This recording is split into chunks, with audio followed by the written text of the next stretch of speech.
नमस्कार, news update देख रहे हैं आप और मैं हूं आपके साथ कमलेश्वरी साहू। तो चलिए सीधे रुक करते हैं खबरों की ओर, जहां सावन महीने की शुरुआत के साथ ही अल्मोड़ा के जागेश्वर मंदिर में श्रावणी मेला 2024 का शुभारंभ हो गया है। सीएम पुष्कर सिंह धामी और केंद्रीय सड़क परिवहन मंत्री अजय टम्टा ने पौराणिक श्रावणी मेले का शुभारंभ किया। जागेश्वर मंदिर पहुंचे सीएम धामी ने मंदिर में पूजा अर्चना की। साथ ही हरेली पर्व के अवसर पर सीएम धामी और केंद्रीय के कार्यकाल में देवभूमि के सभी धामों और तीर्थ में तेजी से विकास की बात कही।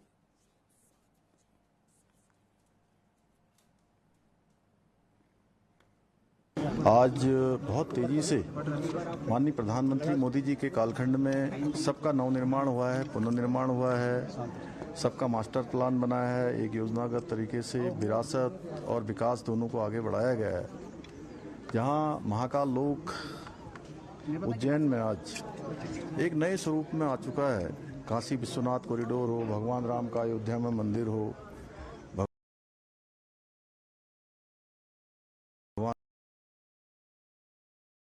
उसी तर्ज पर हमारे जागेश्वर धाम का भी आज ये मास्टर प्लान आगे बढ़ाया जा रहा है।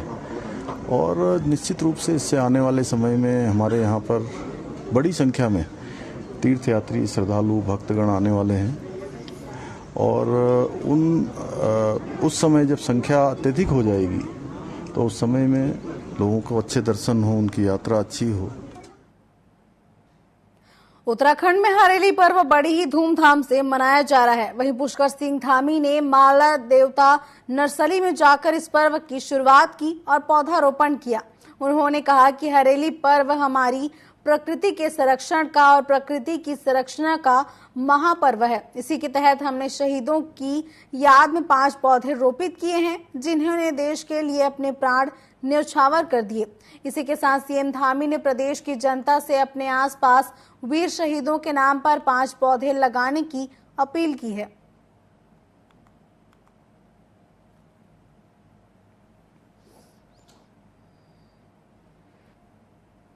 और साथ ही आज हमने इस हरेला पर्व की शुरुआत हमारे देवभूमि उत्तराखंड के 5 वीर जो वीर गति को प्राप्त हुए भारत माता की रक्षा करने, उनके स्मरण में आज 5 पौधों को रोपित किया गया। और मैं सभी से अपील करता हूं पूरे राज्य के अंदर कि अपने आसपास 5 पौधे जरूर उन 5 हमारे वीर शहीदों के नाम रोपित करें, जिससे कि आने वाले समय में हमारी भावी पीढ़ियां उन सब का स्मरण कर पाए, उनको अपने स्मरण में रख पाए, उनसे प्रेरणा लेकर देश की सेवा कर पाए। उत्तराखंड के मुख्यमंत्री पुष्कर सिंह धामी ने केदारनाथ पर चल रहे विवाद पर करारा जवाब दिया है। उन्होंने विपक्षी दल कांग्रेस को मुद्दा विहीन बताया। उन्होंने कहा कि कांग्रेस के पास कोई मुद्दा नहीं है और कांग्रेस बुद्धिहीन है, इसी वजह से मुद्दों को उठा रही है।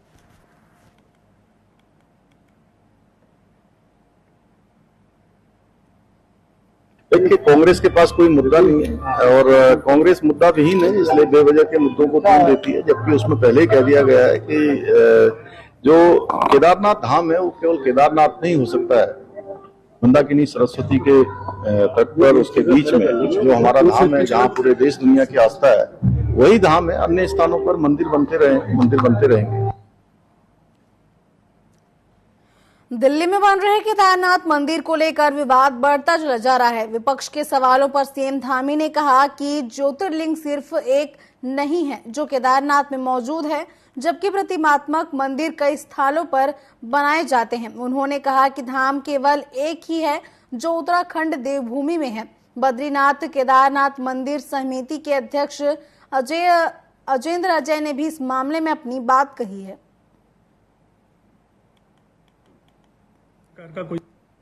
हमारा जो ज्योतिर्लिंग है उसका स्थान एक ही है, दूसरे स्थान पर धाम नहीं हो सकता है। प्रतीकात्मक रूप से मंदिर क्योंकि अनेक स्थानों पर बने हैं, ऐसे स्थानों पर मंदिर बनते रहे, लेकिन मूल स्थान जो है ज्योतिर्लिंग हमारा उत्तराखंड के अंदर ही है, दूसरे स्थान पर धाम नहीं हो सकता। बनाने की बात एक अलग है, लेकिन 4 धाम तो 4 धाम रहेंगे ना। आप क्या सोच रहे हो कि ये कोई केदारनाथ मंदिर दिल्ली में बना दिया जाए, उसके लिए खोल दिया जाए, मुंबई बना दिया जाए, मद्रास बना दिया जाए। जो आपके 9 ज्योतिर्लिंग हैं, 12 ज्योतिर्लिंग हैं, क्या उनको आप क्या जगह जगह बना दोगे क्या? जो 12 उनका एक नियत स्थान है। ये कोई संघ के कार्यालय हैं कि जगह जगह आप खोल दोगे, या भाजपा के कार्यालय हैं जहां जाओगे जब आपकी मर्जी आएगी आप खोल देंगे? देखिए, मैं आपके माध्यम से स्पष्ट करना चाहूंगा कि दिल्ली में किसी केदारनाथ धाम ट्रस्ट द्वारा जो मंदिर निर्माण प्रस्तावित किया गया है उसमें प्रदेश सरकार का किसी प्रकार का कोई संबंध नहीं है और न ही प्रदेश सरकार द्वारा किसी प्रकार का कोई आर्थिक सहयोग प्रदान किया गया है। माननीय मुख्यमंत्री जी इस प्रस्तावित मंदिर के शिलान्यास कार्यक्रम में सम्मिलित हुए थे। इसके लिए माननीय मुख्यमंत्री जी से कुछ साधु संतों ने, कुछ जनप्रतिनिधिगणों ने अनुरोध किया था और माननीय मुख्यमंत्री जी एक धार्मिक कार्यक्रम के नाते सरकार का कोई संबंध नहीं है। केदारनाथ धाम को बचाने के लिए कांग्रेस अब केदारनाथ बचाओ यात्रा शुरू करने जा रही है। कांग्रेस अध्यक्ष करण महारा ने बताया कि हरिद्वार के हर की पौड़ी से कांग्रेस इस यात्रा की शुरुआत करेगी। गंगा स्नान के साथ ही कांग्रेसी इस यात्रा की शुरुआत करेंगे और केदारनाथ धाम इस यात्रा का समापन किया जाएगा। वहीं मुख्यमंत्री की ओर से केदारनाथ धाम से शिला ले जाकर दिल्ली में स्थापित करने से जनता नाराज है।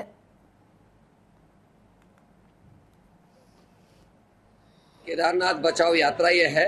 24 तारीख को हर की पौड़ी में गंगा स्नान करने के बाद मैं अपने सभी कांग्रेस के सीनियर्स के साथ मिलकर, कांग्रेस के युवा साथियों के संग मिलकर और आम जन के साथ मिलकर जो हमारे से सहमत है उनको लेकर इस यात्रा का शुभारंभ करेंगे। ये पद यात्रा है और ये गंगा जी के तट से शुरू होगी, हर की पैड़ी से, और केदारनाथ धाम में पूजा के साथ इसका समापन होगा।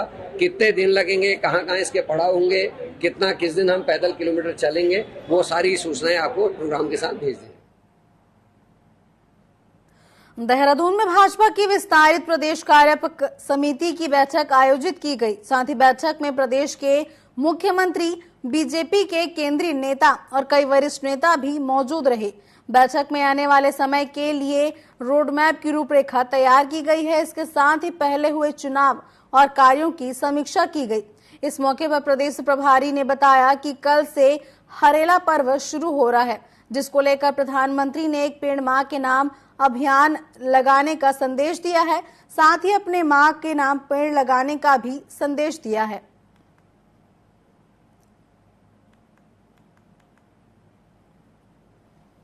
जिस समय के अंदर देश आजाद हुआ था, अनुकूलता थी, कोई विरोधी दल ज्यादा नहीं थे, लेकिन आज देश के प्रधानमंत्री आदरणीय नरेंद्र मोदी जी प्रांतों में हो रही है और जब कार्यकारिणी होती है तो उसमें पुरानी समीक्षा होती है और आगे चलने का प्लान बनाया जाता है। भाजपा की कार्य समिति की बैठक को लेकर कांग्रेस प्रदेश अध्यक्ष करण महारा ने तंज कसा है। करण महारा ने कहा कि ऐसी बैठकों से कुछ होने वाला नहीं है। ऐसी मीटिंग से कार्यकर्ताओं में जोश नहीं भरा जा सकता। पहले भाजपा को अपने कैडर के टिकट देना चाहिए। दोनों ही उपचुनाव में भाजपा ने अपने कैडर को टिकट नहीं दिया। केवल सत्ता पाना ही भाजपा का लक्ष्य रहा है, जिसकी वजह से कार्यकर्ताओं के बीच मायूसी है।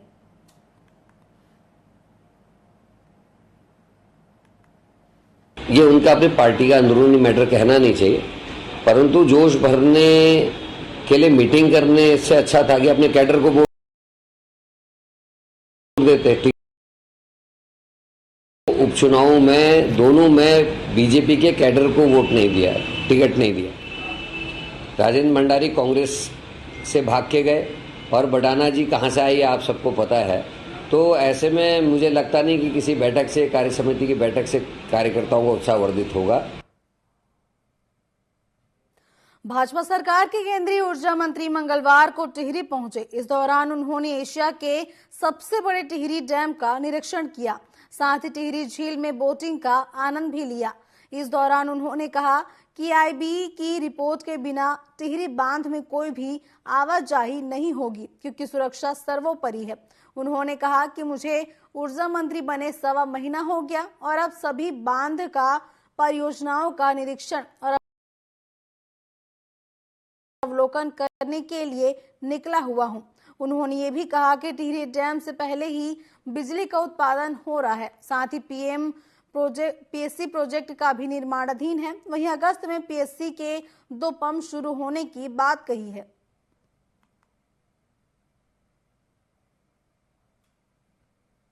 देश भर के कुछ प्रांतों में जाकर वहां के प्रोजेक्ट्स का अवलोकन कर रहा हूं।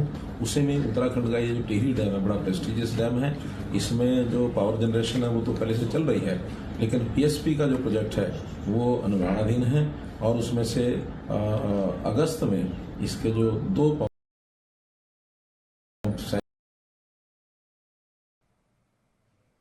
उत्तरकाशी में शिक्षकों की कमी को लेकर प्रदर्शन करने का मामला सामने आया है, जहां ग्रामीणों ने शिक्षा विभाग के ऑफिस के बाहर जमकर प्रदर्शन किया। दरअसल ग्रामीणों का कहना है कि कफकों में राजकीय आदर्श प्राथमिक विद्यालय बनाया गया था, जहां पढ़ने वाले 150 छात्रों की शिक्षा एक ही शिक्षक के भरोसे चल रही है। ग्रामीणों ने अधिकारियों को चेतावनी दी है, साथ ही कहा कि अगर जल्द ही शिक्षकों की व्यवस्था नहीं की गई तो वह लोग धरने पर बैठ जाएंगे।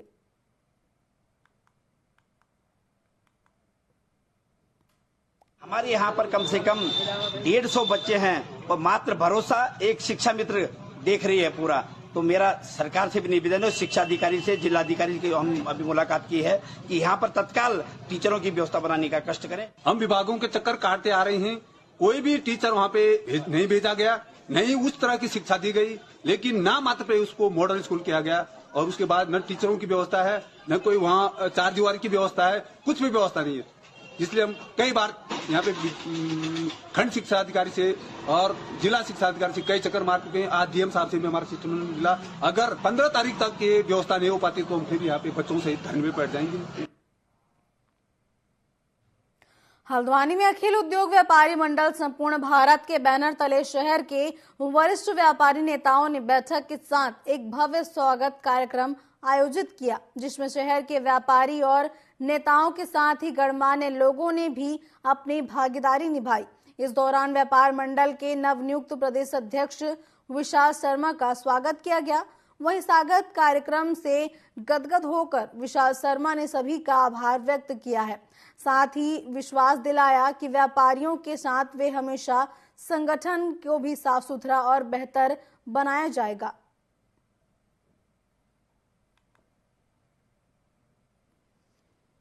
क्योंकि पूरे कुमाऊं का हब है हल्द्वानी, इतने दूर दूर से धारचूला से, मंशारी से भी व्यापारी यहाँ आता है, जिसको हम फ्री ऑफ कॉस्ट यहाँ आवासीय उसको प्रदान करेंगे ताकि व्यापारी हित के लिए बढ़ावा मिलेगा। और टूरिज्म को लेकर के जो नैनीताल में आपने देखा, उत्तराखंड में सबसे ज़्यादा नैनीताल डिस्ट्रिक्ट कॉर्बेट हो चाहे नैनीताल हो, भीमताल हो, उन सब में सीजन टाइम में आपने देखोगा व्यापारी का सिर्फ शोषण होता है। व्यापारी की वजह से सरकार चलती है, शासन प्रशासन हमारे ही टैक्स की वजह से चलता है। तो संगठन के हिसाब से ही लोग जुड़ेंगे, क्योंकि पहले ही कार्यरत जो है यहाँ पे 4 संगठन जो है काम कर रहे हैं व्यापार मंडल के नाम से, और ये एक और व्यापार मंडल खड़ा हुआ, तो कहीं ना कहीं लोगों की जो है जो दर्द है वो कहीं ना कहीं मुझे लगता है कि वो दर्द जो है ये अपने प्लेटफॉर्म के हिसाब से जो है व्यापारी हितों की बात करेगा और व्यापारियों के लिए जो है कुछ काम करने की इच्छा है। इन्होंने मुझे अभी अवगत कराया, जैसे दूर दराज से कोई व्यापारी अगर यहाँ पर आता है तो उसको बहुत महंगे होटल में यहाँ पर ठहरना पड़ता है, उनके लिए सुविधाएं करने का काम करेंगे। और जैसे किसी की वहाँ चोरी हो गई, आग लग गई, उनका इंश्योरेंस करने का वो काम करेंगे। और जो शहर में या गाँव के अंचल में है सुलभ शौचालयों की कमी है, उसको ये बनवाने का काम करेंगे, ऐसा इन्होंने मुझे आश्वस्त किया है। तो मैं दोबारा इनको बहुत बहुत शुभकामनाएं देता हूँ। सितारगंज कोतवाली में उप जिलाधिकारी रविंद्र सिंह की अध्यक्षता में आगामी त्योहार मुहर्रम को लेकर अपनी चयन की एक बैठक की गई। वहीं बैठक में अमन चयन की बैठक में बिजली विभाग, नगर पालिका और पुलिस प्रशासन शामिल रहा। पुलिस प्रशासन ने मुस्लिम समाज से आगामी मुहर्रम के त्योहार को लेकर उनकी राय जानी, साथ ही मुस्लिम समाज से अपील की है कि त्योहार को अमन और चैन के साथ मनाया जाए ताकि शहर में शांति व्यवस्था बनी रहे। वहीं मुस्लिम समाज के लोगों ने पुलिस प्रशासन को भरोसा दिलाया कि मुहर्रम के त्योहार को बड़े ही अमन और चैन के साथ मनाया जाएगा।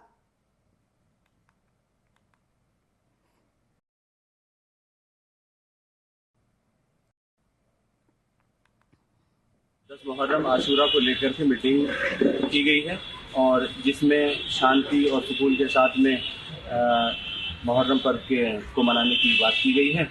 और यहाँ से मुस्लिम समाज ने भी जैसे प्राचीन काल से बहुत पुराने समय से मुहर्रम का त्यौहार मनाने का काम करते हैं, उसी तरीके से इस बार भी करेंगे।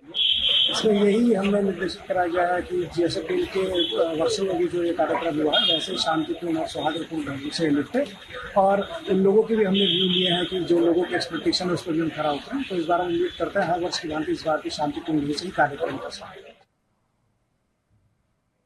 रामनगर शहर इलाके और ग्रामीण इलाकों में अवैध रूप से संचालित पैथोलॉजी लैब के खिलाफ उनसे 65,000 रुपए का जुर्माना भी लगाया गया है। यह जानकारी नोडल अधिकारी ने मीडिया को दी। उन्होंने बताया कि टीम ने लखनपुर क्षेत्र में बिंगो हेल्थ केयर लैब पर 10,000 रुपए और शिवलालपुर चुंगी के पास स्थित न्यू शेख डायग्नोस्टिक सेंटर पर 25,000 रुपए का पर 30,000 रुपए का जुर्माना लगाने की कार्रवाई की गई।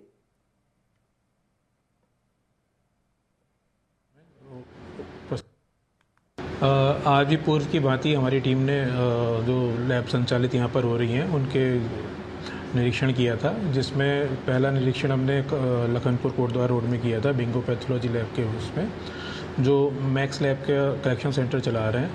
वहाँ पर उनके पास जो कलेक्शन सेंटर का MOU है उसमें वैधता परिभाषित नहीं थी कि कब तक के लिए उनको वैध किया गया है, कब तक उनको ऑथराइज़ किया गया है। पॉल्यूशन कंट्रोल बोर्ड का उनके पास नहीं था, फायर सेफ्टी वगैरह नहीं था, और उन्होंने CEA में लैब सरेंडर शो किया हुआ है, फिर भी वो संचालित कर रहे थे, जिसके क्रम में उनको लैब को बंद कर दिया गया है और 10,000 का जुर्माना लगाकर सभी प्रपत्र मुख्य चिकित्सा अधिकारी कार्यालय में प्रस्तुत करने के लिए निर्देश दिया गया है। उत्तराखंड की कांवड़ यात्रा 22 जुलाई से शुरू होकर 2 अगस्त तक चलने वाली है, जिसमें लाखों आएंगे और यहां से गंगा जल लेकर अपने शहर लौटेंगे। इसकी तैयारियों को लेकर सीएम पुष्कर सिंह धामी लगातार अधिकारियों के साथ बैठक कर जरूरी दिशा निर्देश दे रहे हैं। वहीं कांवड़ यात्रा को लेकर पुलिस प्रशासन भी सतर्क नजर आ रहा है। SSP ने अपने महताब को कहा कि किसी भी तरह की लापरवाही न बरतने की सलाह दी है। वहीं कांवड़ियों के लिए भी पुलिस की सख्त चेतावनी है। उन्होंने कहा कि मसूरी और अन्य स्थानों पर भगवा वस्त्रधारी कांवड़िए वेश में नहीं घूम सकेंगे। अगर उन्हें कहीं घूमने जाना है तो वे सामान्य कपड़ों में घूम सकते हैं। इसके अलावा बिना हेलमेट सहित किसी भी तरह की अनैतिक कार्य करने वालों पर सख्त कार्रवाई की जाएगी। कांवड़ यात्रा जो हमारी जो मेन 22 तारीख से लेकर 2 तारीख तक की है, और इसमें हरिद्वार के साथ साथ देहरादून का ऋषिकेश और जो नीलकंठ का क्षेत्र है, इसमें बहुत सारे लाखों करोड़ों कांवड़िए आते हैं। और खासकर देखा जाए देहरादून के हिसाब से तो एक ट्रांजिट पॉइंट है जहां पर ऋषिकेश में भी कांवड़िए आते हैं, और अन्य हिमाचल से सहारनपुर से भी देहरादून के माध्यम से वो हरिद्वार और जल लेने के लिए साथ ही साथ जो नीलकंठ भी जाते हैं। नोएडा में नैनीताल बैंक से RTGS के जरिए 16 करोड़ रुपए की धोखाधड़ी का मामला सामने आया है, जिसके बाद बैंक प्रबंधन और ग्राहकों में हड़कंप मच गया है। साइबर फ्रॉड गिरोह ने बैंक के सिस्टम में सेंधमारी कर ठगी की वारदात को अंजाम दिया। बता दें कि ठगों ने बैंक का सिस्टम हैक कर 16 करोड़ 1,83,261 रुपए निकाल लिए। दरअसल कई दिनों तक बैलेंस शीट का मिलान सही से न हो पाने की वजह से बैंक ने मामले की जांच की। इस दौरान बैंक के सर्वर में घुसपैठ करने का और साथ ही हैकिंग करने का मामला सामने आया, जिसको लेकर बैंक के ID मैनेजर ने साइबर क्राइम थाने में C13 और अन्य बड़ी एजेंसियों के मामले की शिकायत की है। इस साइबर क्राइम में बैंक के द्वारा किसी भी पैसे का कोई नुकसान नहीं हुआ है, और बैंक द्वारा ग्राहकों के खाते पर भरपाई हेतु सभी ग्राहकों का पैसा सुरक्षित है। मामले की जांच की जा रही है। मीनवाइल बैंक ने अपना जो RTGS सेल का है वो पूरी की पूरी सुविधाओं को एडवांस लेवल पर जैसा RBI ने बताया था उसके हिसाब से हमने उसको कर दिया है। और इसमें अब इन दिनों के अंदर जो RTGS और NEFT की जो सर्विसेज है वो हमने उसके लिए अल्टरनेट अरेंजमेंट किया हुआ है। और चूंकि ये इस पैसे का इंश्योरेंस किया हुआ है तो पैसा कहीं ना कहीं हमें इंश्योरेंस कंपनी से फ्यूचर में मिल जाएगा। तो एक तरफ से हमें हमारे हिसाब से ग्राहकों को भी ग्राहकों का पैसा भी पूरी तरह से सुरक्षित है और हमारे पैसे की भी पूरी तरह से भरपाई हो जाएगी। इस साइबर क्राइम में बैंक देहरादून के नवादा में दो समुदाय के बीच मारपीट हुई है, जिसका वीडियो अब सोशल मीडिया पर तेजी से वायरल हो रहा है। बता दें कि पीड़ित का आरोप है कि एक समुदाय के लोगों ने घर में घुसकर पीड़ित के साथ उनके छोटे बच्चे और परिजनों के साथ धर्मांतरण का आरोप लगाते हुए मारपीट और गाली गलौज की। पुलिस ने मामले में संज्ञान लिया, साथ ही आरोपियों के खिलाफ मुकदमा दर्ज कर कार्रवाई शुरू कर दी है।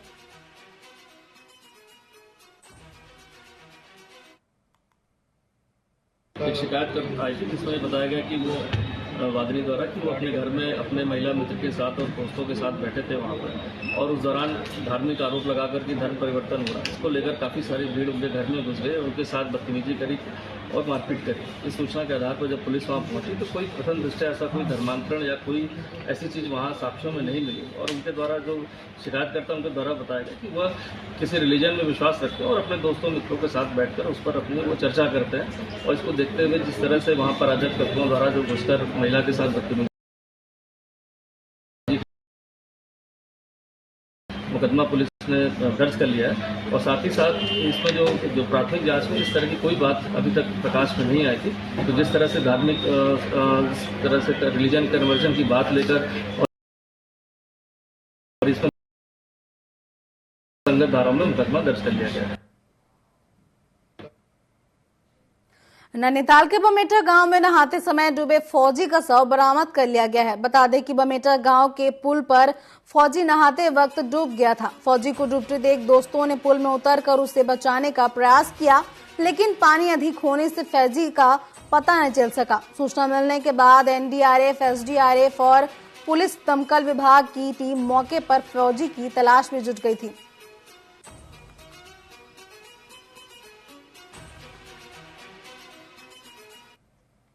के 7वें दिन मिल रही है, तो क्या कहते हैं, इसमें सभी पुलिस डिपार्टमेंट और एसडीआरएफ, एनडीआरएफ की टीम ने काफ़ी सहयोग करा, ग्रामीणों ने भी सहयोग करा और आज वो बॉडी मिल गई है। उन्हें अपना कार्य बखूबी निभाई, अपनी भूमिका, तो मैं उसके लिए इन लोग का धन्यवाद करती हूँ। 7 दिन के ऊधम सिंह नगर के जसपुर में नई बस्ती के एक मकान में गैस के रिसाव के कारण मंगलवार को भीषण आग लग गई। इस इलाके में हड़कंप मच गया, जिससे आग लगने से मकान का सामान भी जलकर राख हो गया। साथ ही आग की चपेट में आकर एक महिला की मौत हो गई। वहीं सूचना पर दमकल विभाग ने मौके पर पहुंचकर आग पर काबू पाया। पुलिस ने मृतका के शव को पोस्टमार्टम के लिए भेज दिया और मामले की जांच में जुटी हुई है।